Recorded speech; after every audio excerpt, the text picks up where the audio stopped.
Part C of this question. The diagram below shows a water wave being refracted. Refraction occurs at the marked boundary. So there's the boundary there. So these are your water waves coming in and being refracted. The incident wave is on the left of the boundary. So this is the incident wave. Use an arrow to mark on the diagram the direction of the incident wave. Label the arrow I. So you know that the direction of the wave is at right angles to the wave fronts. And so we're just going to draw an arrow in like that. And we'll put an arrow on it as well. Then it says, use an arrow to mark on the diagram the direction of the refracted wave. Label the arrow R. Now, there's the wave fronts. The wave fronts are always at right angles to the ray. And so if we try and work out where's a right angle, if you're not good at this and you haven't got a protractor, it's a very good idea to put down the corner of a page. And that will just show you, and maybe I've got a card here just to see. And we'll just check, yes, that my ruler is more or less at a right angle there.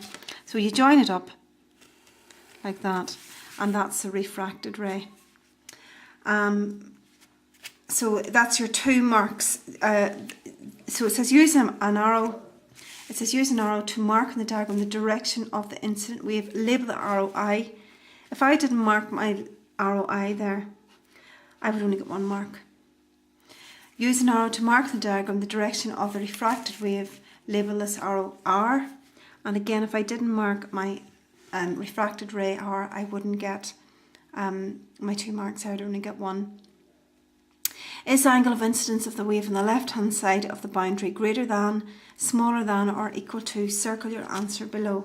Now, it's a very, very good idea just to draw in your normal, which again is at right angles to the boundary. And I'll just check using my wee piece of card here. So that's not bad there.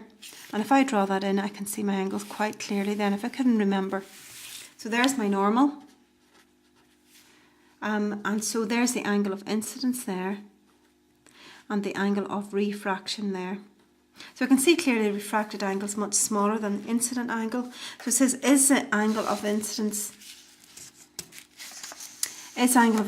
of the wave on the left hand side of the boundary? So that's it there, on the left hand side of the boundary.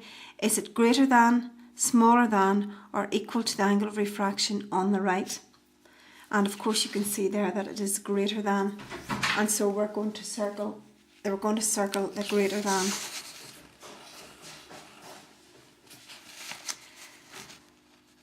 State 2 properties of a wave that change when it is refracted.